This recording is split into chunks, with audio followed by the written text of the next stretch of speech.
Selamat pagi anak-anak sekalian, salam sehat selalu dan tetap semangat belajar. Anak-anak, hari ini kita akan melanjutkan pelajaran IPS yaitu KD 3.4, 4.4 tentang upaya mempertahankan kemerdekaan RI. Pada pertemuan yang lalu kita sudah belajar hal-hal yang kejadian-kejadian atau peristiwa-peristiwa yang terjadi sekitar proklamasi kemerdekaan Indonesia. Kita tahu bahwa pada tanggal 14 Agustus 1945 Jepang sudah mengaku atau menyerah kepada tentara sekutu karena dalam peperangan sudah kalah dengan tentara sekutu. Nah, hal ini juga didengar dan diketahui oleh para pejuang Indonesia sehingga para pejuang Indonesia juga berupaya untuk melucuti senjata para tentara Jepang.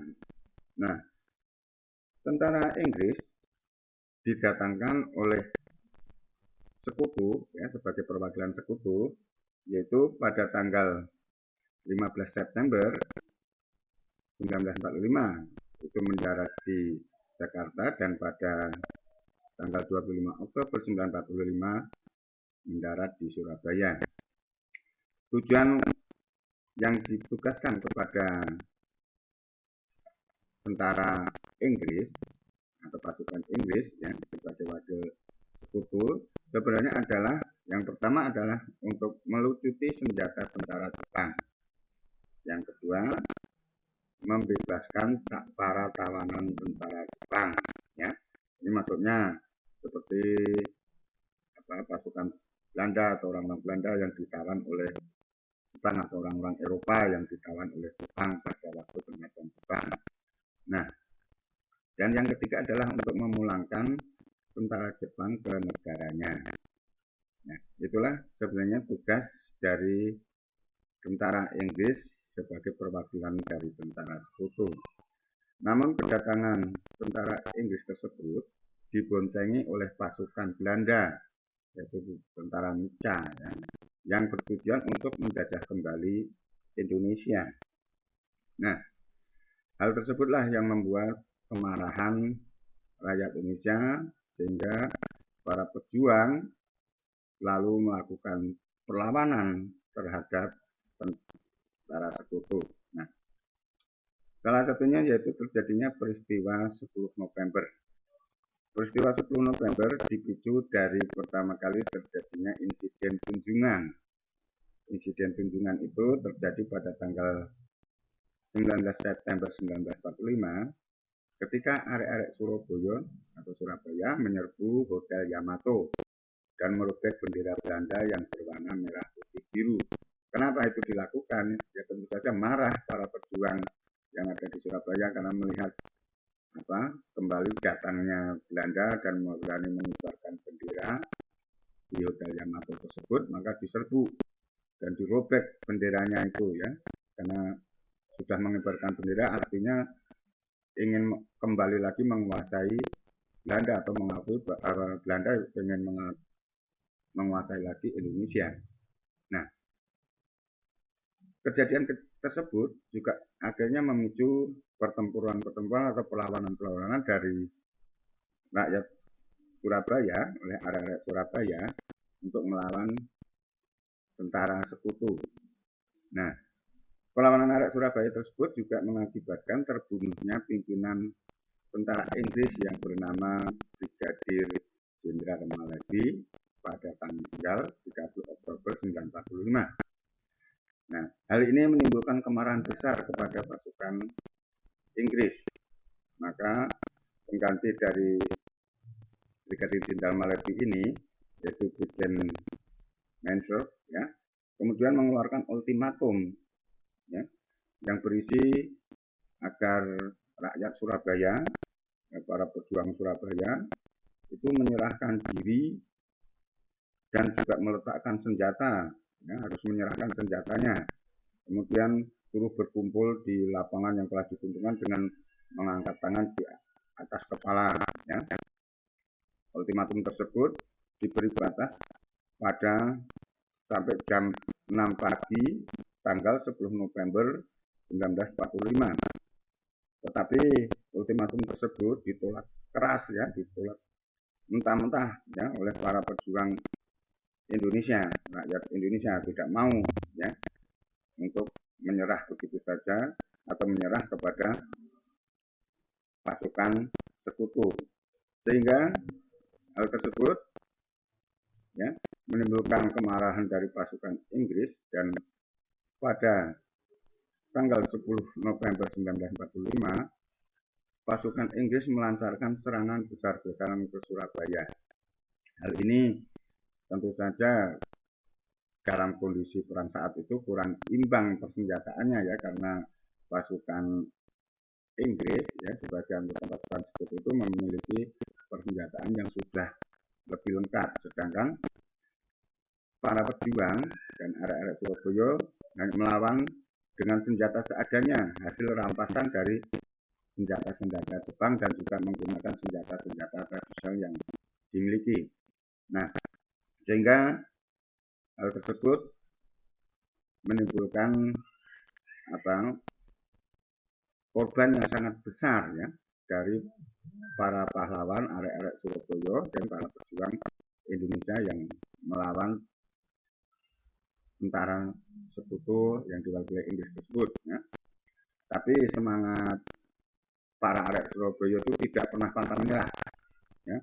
Waktu itu selalu dikobarkan semangatnya ya. Salah satu tokoh yang terkenal waktu itu yaitu Bung Tomo, itu melalui siaran radionya beliau berpidato untuk memberikan semangat dan mengobarkan semangat juang dari arek-arek Surabaya. Nah, maka peristiwa 10 November tersebut oleh bangsa Indonesia atau kita ya setiap tanggal 10 November itu diperingati sebagai Hari Pahlawan. Hal tersebut kita bertujuan untuk mengenang juga menghargai jasa-jasa para pahlawan yang telah gugur pada waktu peristiwa 10 November 1945 di Surabaya untuk mempertahankan kemerdekaan Indonesia. Nah, pertempuran-pertempuran ini atau perlawanan terhadap tentara sekutu juga tidak hanya terjadi di Surabaya. Ya.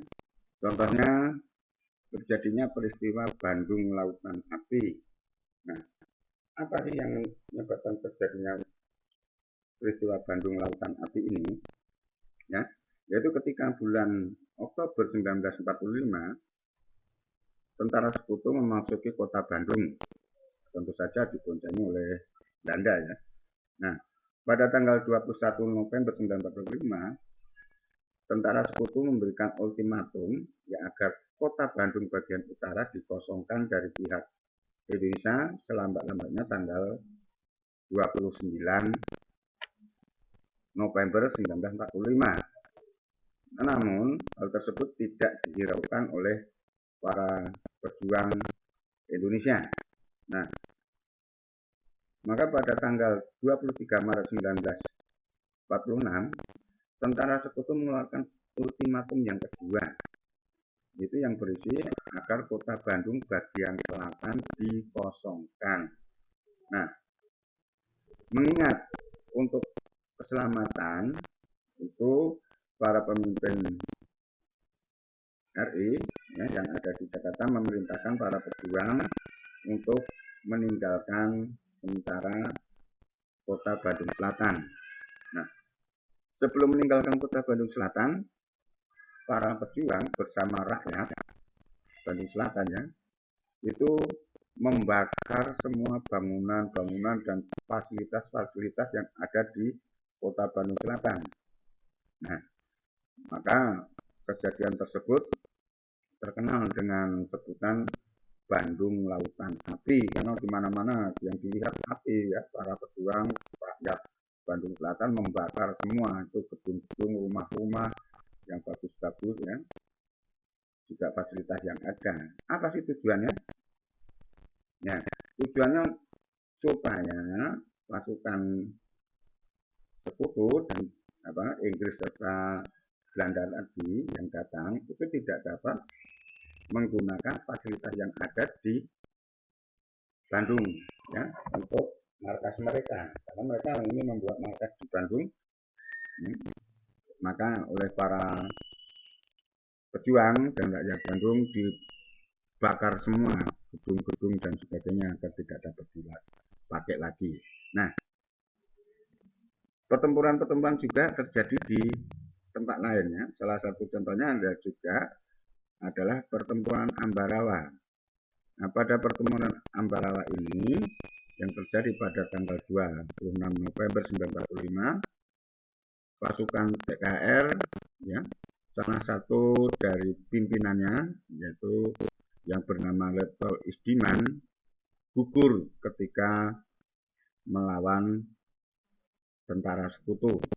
Nah, Letkol Isdiman ini kemudian digantikan oleh Letkol Sudirman, hampir mirip ya namanya ya, Isdiman, yang menggantikan adalah Letkol Sudirman yang nanti selanjutnya akan kita tahu pergerakan PKR yang dipimpin oleh Letkol Sudirman, dan ketika itu akhirnya berhasil mengusir pasukan Belanda untuk mundur ke Semarang.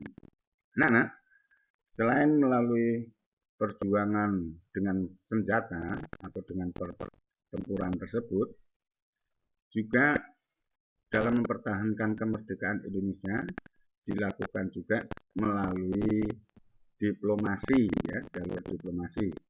Nah, yang pertama contohnya adalah Perjanjian Linggarjati yang dilaksanakan pada tanggal 10 November 1946 ya, 10 sampai 15 November 1946 yang dilakukan di Cirebon, Jawa Barat. Nah, isi perundingannya hasil perundingan Linggarjati yang pertama adalah Belanda mengakui kekuasaan Republik Indonesia meliputi Jawa, Madura, dan Sumatera. Nah, yang kedua, pembentukan Negara Republik Indonesia Serikat atau disebut RIS. Ya. RIS dan Belanda membentuk Uni Indonesia Belanda, dan yang ditunjuk sebagai ketuanya adalah Ratu Belanda.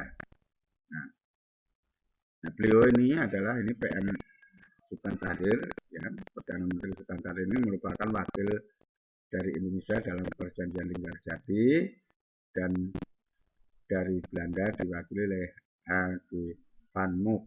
Ya. Nah, tetapi Belanda mengingkari hasil Perjanjian Linggarjati tersebut dan melaksanakan serangan militer yang dikenal dengan agresi militer Belanda yang pertama, yang dipimpin oleh Letjen Simon M. Spoor, ya, itu pada tanggal 21 Juli 1947, dan berhasil menguasai kota Jakarta itu sebagai pusat pemerintahan Indonesia saat itu, ya. Juga kota-kota lain di beberapa daerah di Jawa dan Sumatera ini. Maka dari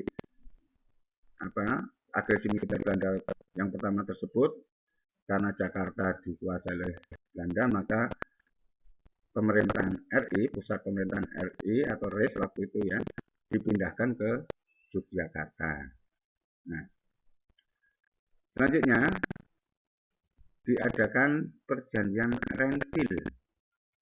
Apa itu Perjanjian Renville? Itu kenapa disebut Perjanjian Renville? Karena dilaksanakan di sebuah kapal perang milik Angkatan Laut Amerika Serikat yang bernama kapal Renville, ya.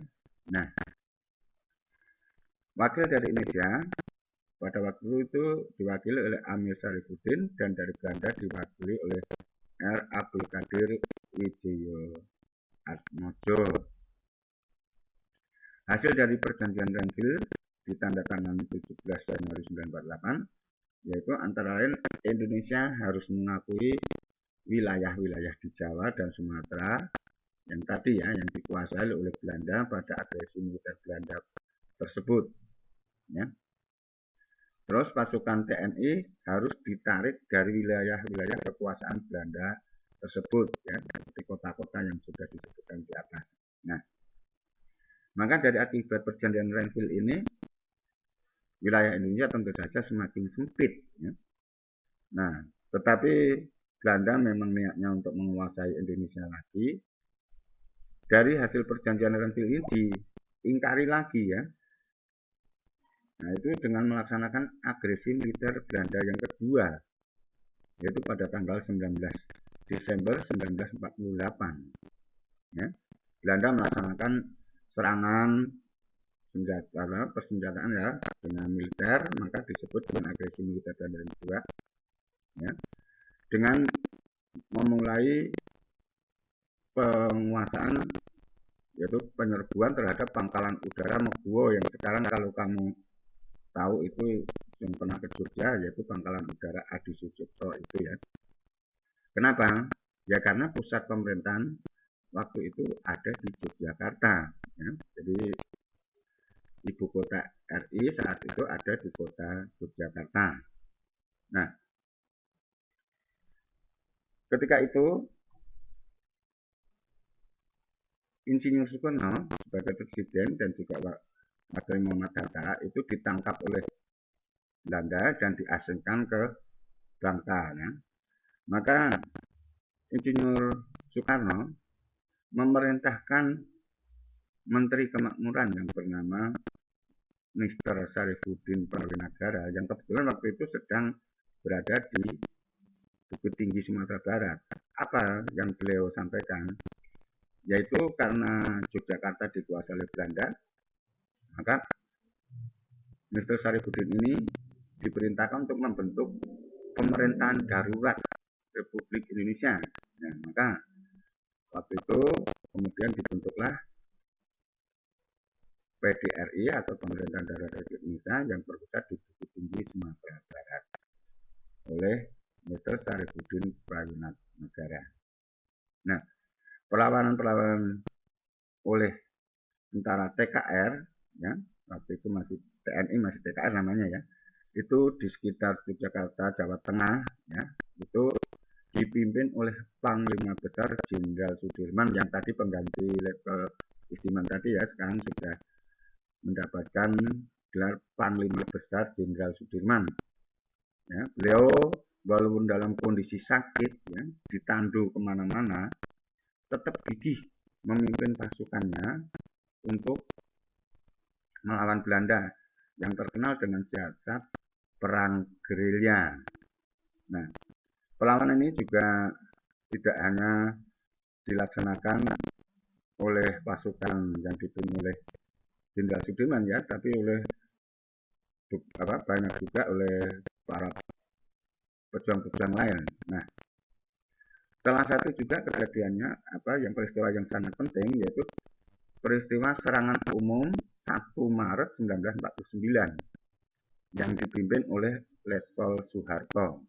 Nah, kejadian tersebut ya sebagai bukti ya, bahwa Indonesia itu masih ada ya walaupun para pejuang saat itu melaksanakan serangan 1 Maret 1949 itu dengan berhasil menguasai kota Yogyakarta selama 6 jam, tetapi hal tersebut membuka mata dunia dan membungkam propaganda atau menghapus propaganda Belanda yang mengatakan bahwa Indonesia sudah lenyap dari muka bumi.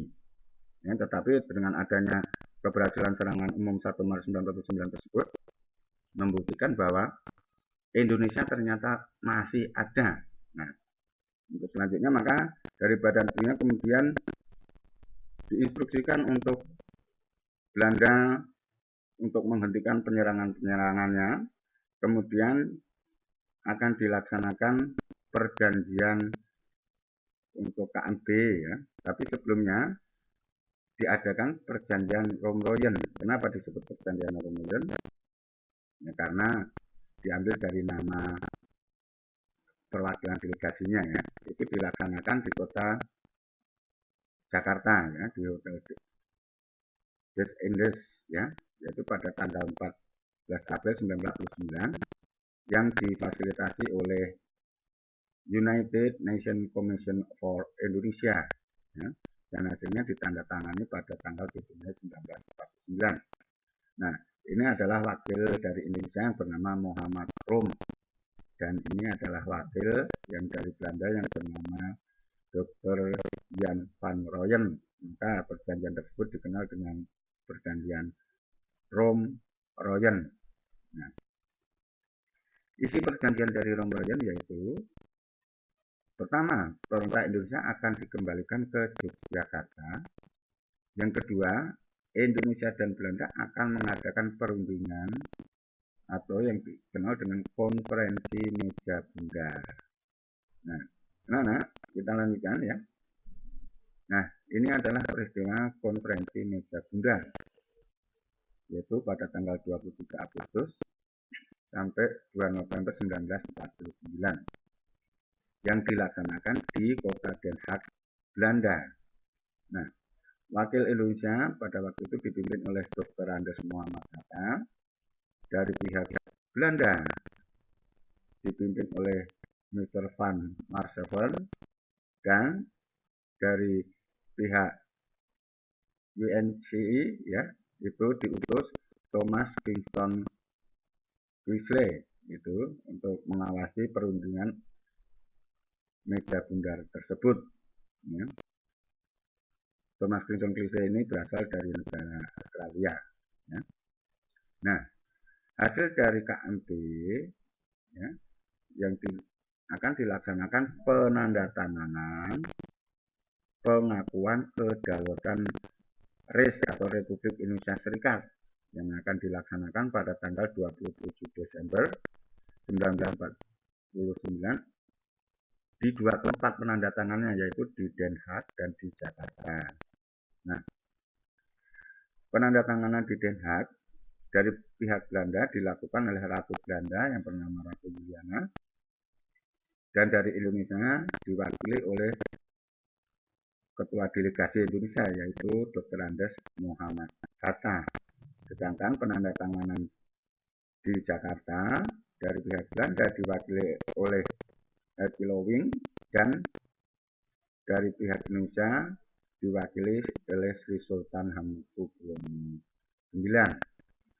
Anak-anak, demikianlah peristiwa-peristiwa atau usaha-usaha para pejuang Indonesia dalam mempertahankan kemerdekaan RI, baik melalui perang angkat senjata dan juga melalui jalur diplomasi.